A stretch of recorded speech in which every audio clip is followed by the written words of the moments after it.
Y el último punto del capítulo 2 de Filipenses, del verso 19 al 30, el apóstol Pablo menciona a dos personas muy importantes que él va a enviar a la iglesia de Filipo. Y estos dos personajes es Timoteo y Epafrodito. Y mire lo que dice el apóstol Pablo de Timoteo. A Timoteo no lo envía inmediatamente, está considerando enviarlo después, ¿verdad? Entonces él dice, Timoteo es un discípulo del apóstol Pablo y uno de los más fieles colaboradores, considerado como un hijo y el sucesor del apóstol Pablo. Mire, Timoteo es algo extraordinario. Y en el verso 19 dice el apóstol Pablo que confía en el Señor, que espera en el Señor Jesús poder enviar a Timoteo a Filipo, para que por medio de él pudiera saber la condición de los hermanos de la iglesia, porque le llegaban las noticias, pero Pablo no podía ir y él quería confirmar si aquello que se estaba diciendo era verdad o era mentira. Y mire lo que dice el apóstol Pablo de Timoteo. El apóstol Pablo no tenía a ninguna otra persona, dice, tan unida al corazón y al espíritu con él como Timoteo. Miren qué lindo. Ni había otro que se interesara por la iglesia tan sinceramente como Timoteo. Mire qué hombre. La mayoría, dice el apóstol Pablo, buscan sus propios intereses, no los de Cristo. Tengan mucha atención en eso. La iglesia de Filipo, dice el apóstol Pablo, ustedes conocen los méritos de Timoteo, cómo sirvió con el apóstol Pablo en la predicación del evangelio, como un hijo al lado del Padre. Mire qué tremendo.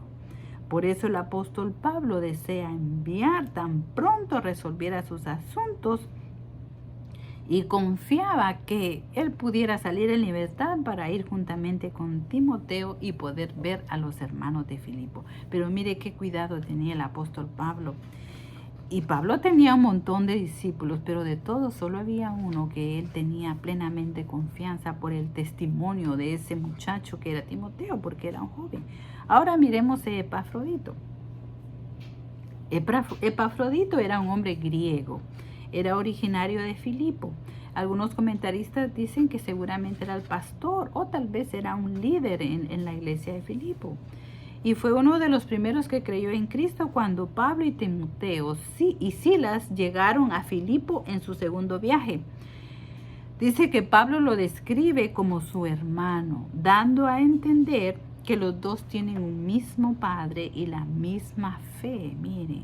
Y además colaborador en la predicación de la palabra de Dios. Ahí está. Epafrodito predicaba la palabra de Dios. Y en el verso 25 dice el apóstol Pablo, creí necesario enviar a Epafrodito. A Epafrodito sí lo mandó. Timoteo estaba en espera.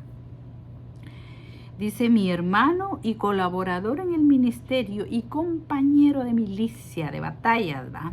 Que también es un mensajero y servidor de mis necesidades, porque Epafrodito fue enviado de Filipo con una ayuda para el apóstol Pablo, que estaba preso en Roma, porque siempre los filipenses estuvieron pendientes de las necesidades del apóstol Pablo.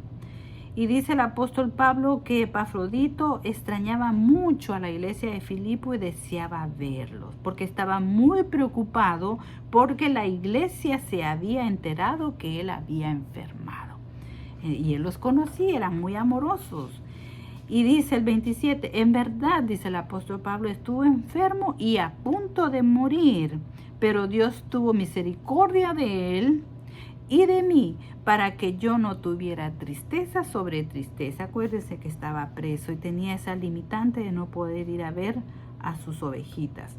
Por eso lo envié enseguida, dice el apóstol Pablo, para que ustedes se alegren al verle que está muy bien y así yo me quede tranquilo. Versos 29 y 30. Recíbalo en el Señor, dice el apóstol Pablo, con todo gozo y tengan en alta estima a los que son como él. Mire lo que hizo Epafrodito. Él estuvo al borde de la muerte por la obra de Cristo.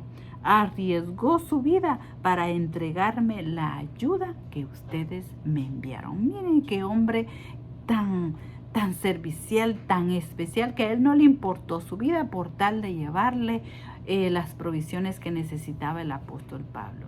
Hay tantas cosas que tenemos que aprender y hay tantas cosas que me gustaría decirles, pero Dios, ahí en su intimidad, en tu meditación, Dios te va a revelar su palabra y te va a enseñar aún mucho más de lo que está escrito en este capítulo 2 de Filipenses. Que Dios te bendiga y nos vemos, primero Dios, la próxima semana.